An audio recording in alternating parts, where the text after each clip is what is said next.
다른 어떤 사람보다도 자기 자신에게 완전하게 솔직하게 대할 수 있을까요? 간디는 이렇게 말했습니다. 세상을 변화시키고 싶으면 자기 자신 먼저 변화시켜라 라고 말이죠. 스품이 내게 말을 거네라는 책을 가지고 지금까지 북톡 네 번째 시간을 가졌습니다. 오늘은 다섯 번째 시간인데요. 오늘은 파트너와 함께 자기의 감정을 온전하게 표현하면서 감정적인 반응을 통해서 자기가 어떠한 사회적인 통념에 의해서 갇혀 살았었는지를 나누는 그런 시간을 소개하도록 하겠습니다. 그렇게 파트너와 함께하는 시간이 중요한 것은요, 자기가 혼자만 가졌던 이야기를 나눔으로 인해서 상대방에게 피드백을 받으면서 과연 나에게는 어떠한 두려움이 있었는지, 어떠한 풀어내지 못한 슬픔이 있었는지를 거울처럼 비춰볼 수 있다는 그런 점이 중요하다고 할 수 있겠습니다.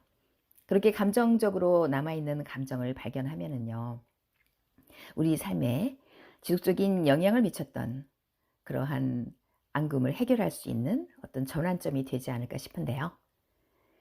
우리 안에 있는 앙금으로 남아있는 감정, 이런 경우에 우리는 아직도 풀어내지 못한 슬픔을 간직하고 있다고 합니다.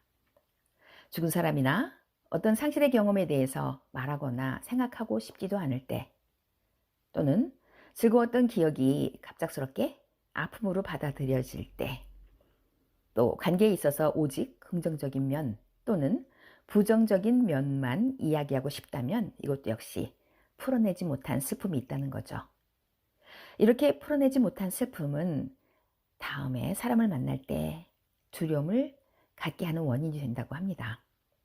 이렇게 우리 삶에 계속 지속적인 영향을 미치는 그런 감정이 강렬하면 할수록 오히려 정리되지 않은 채 앙금으로 남을 확률이 높다고 하는데요.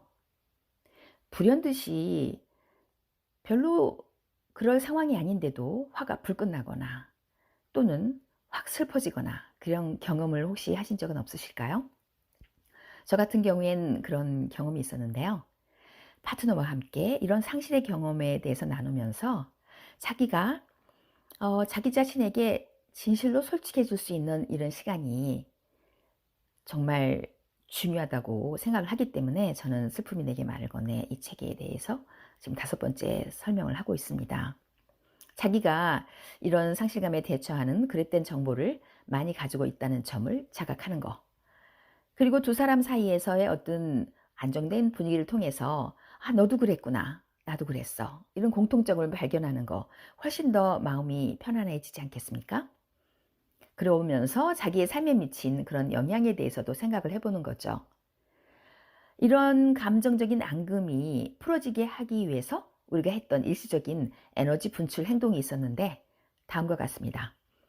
음식을 과다하게 섭취한다거나 알코올이나 약물에 중독되는 거, 화를 내는 거, 또는 운동에 지나치게 집착하는 거, 또는 외부와 단절하거나 쇼핑이나 일 중독증 등에 빠지는 건데요. 이 중에서 어떤 것이 자기의 행동이었는지 한번 적어보는 것도 중요하다고 합니다.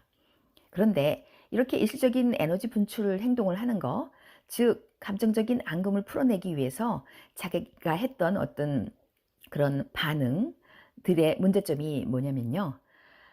너무 단기적이라는 거고요. 처음에는 치료가 좀 효과가 있는 것처럼 보이는데 그러나 그거를 기억에서 지우거나 묻어버리도록 할 뿐 감정을 극복하지는 못하게 한다고 합니다. 마치 주전자 뚜껑에 박혀있는 코르크 마개를 제거해야 하는데도 불구하고 아무런 도움을 주지 못하는 것과 같다는 거죠. 물이 많이 끓고 있는데 안에서 감정적인 앙금이 막 부글부글 끓고 있는데 그 코르크 마개를 제거하지 못하면 나중에 어떻게 될까요? 그렇게 내면의 감정이 강렬하게 억눌려져 있으면 나중에 폭발하게 되지 않겠습니까? 그런 잘못된 통념이 뭐가 있는지 좀 더 살펴보고 정확한 생각으로 대처하는 것이 아주 중요하다고 합니다. 저 같은 경우에는 제가 했던 어떤 일시적인 해소법이 어떤 게 있었는지 한번 적어봤는데요. 어렸을 때 학교 다닐 때 비교적 아주 열심히 모범적으로 선생님 말을 듣는 학생이었습니다.